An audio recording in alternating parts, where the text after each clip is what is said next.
So hello everyone. इस video में class 12th का जो अकाउंट्स का पेपर था उसका आंसर्स डिस्कस करेंगे अपन। इस वीडियो में मैंने कवर किया है एमसीक्यू के सॉल्यूशंस है और फिलिंग द ब्लैंक्स के सॉल्यूशंस कवर किए हैं और वन वर्ड और वन लाइन के जो आंसर्स है वो कवर किए हैं। बाकी डिटेल्ड वीडियो जल्दी ही अपलोड करूंगा जो रिमेनिंग आंसर्स है।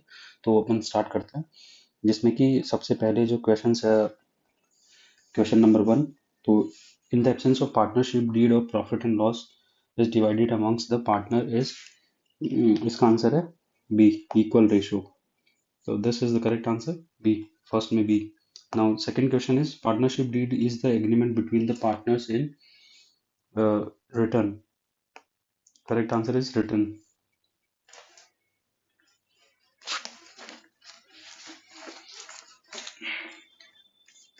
Now question 3, when sacrifice ratio is calculated.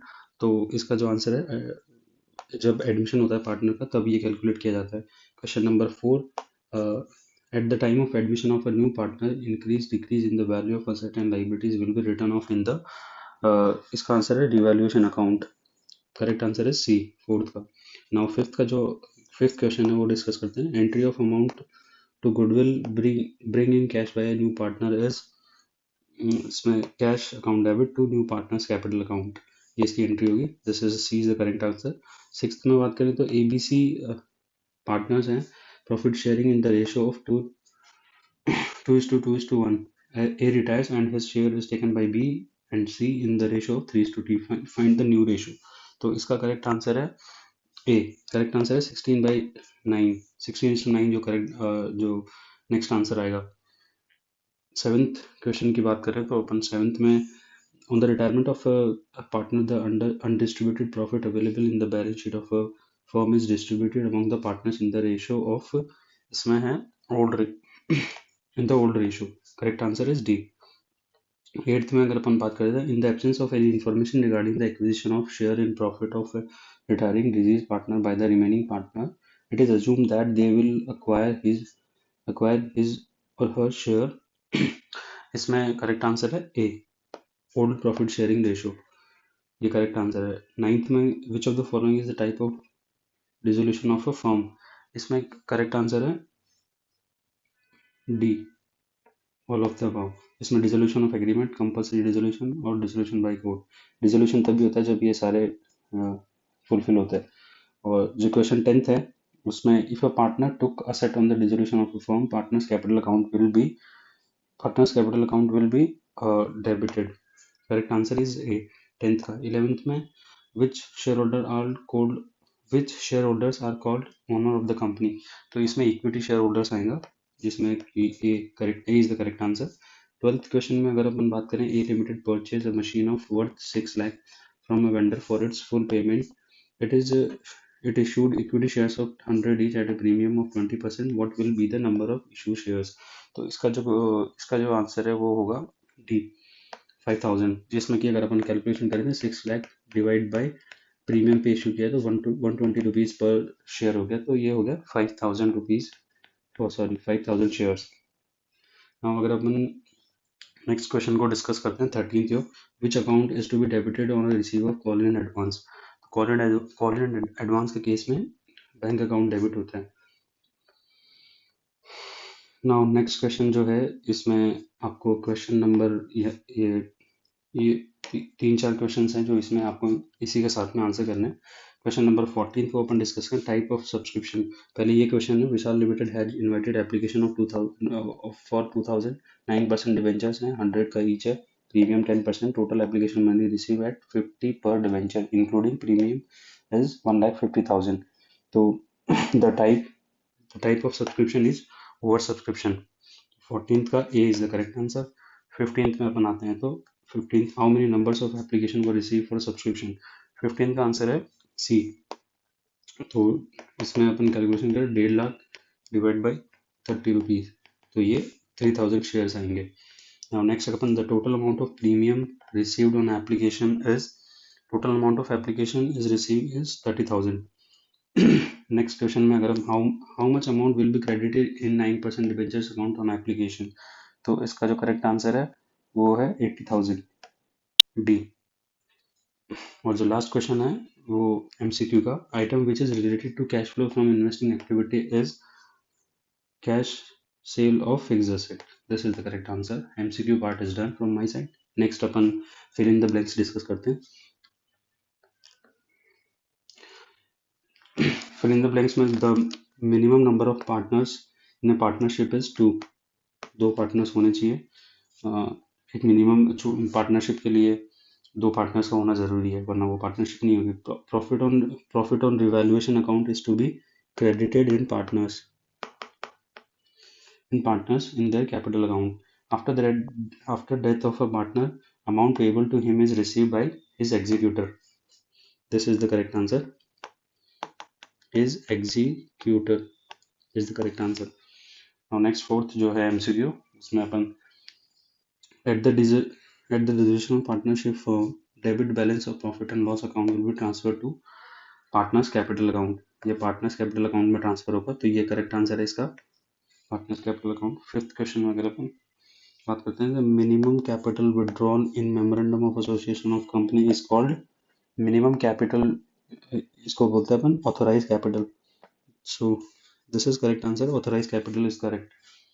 Six last question को अपन फिल इन द ब्लैंक्स वाले को डिस्कस करते हैं. तो irredeemable debentures are known as perpetual.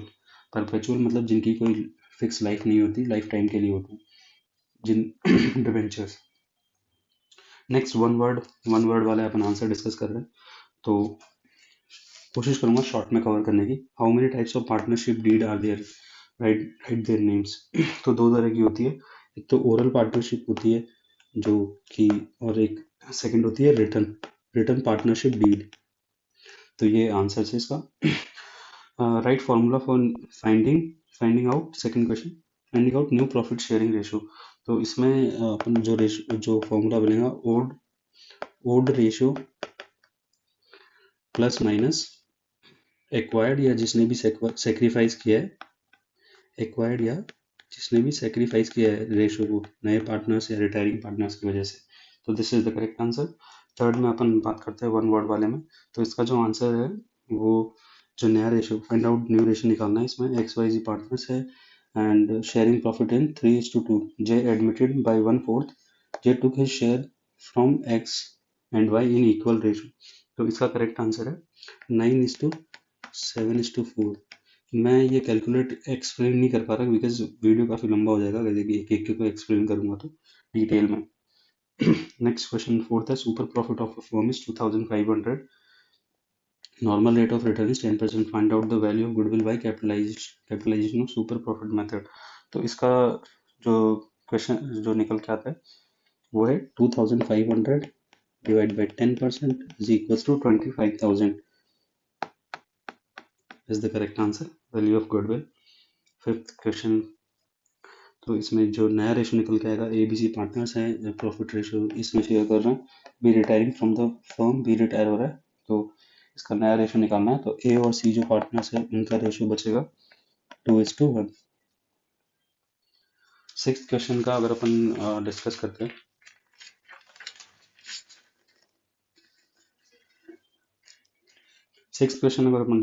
इसमें जनरल एंट्री पूछी है. General entry for sale of not recorded asset in dissolution of firm.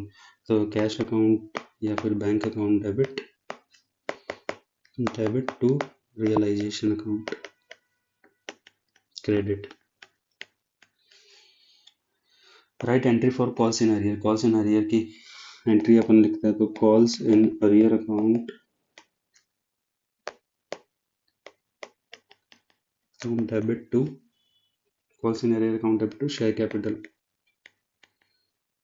This is the correct answer. What do mean by debenture. Debenture क्या होता है? Debenture एक long term debt होता है.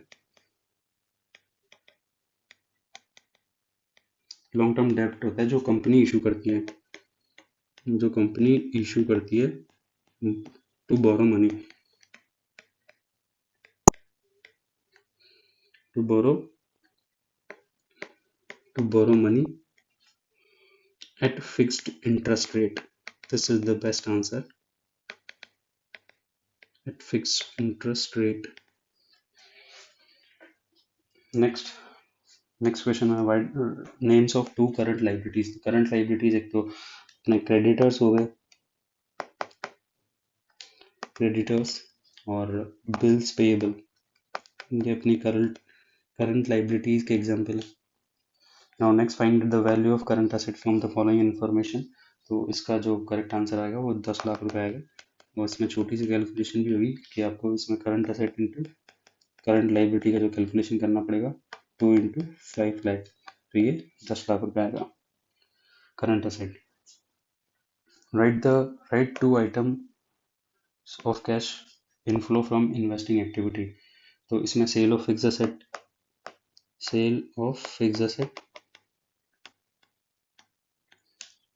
और सेल ऑफ इन्वेस्टमेंट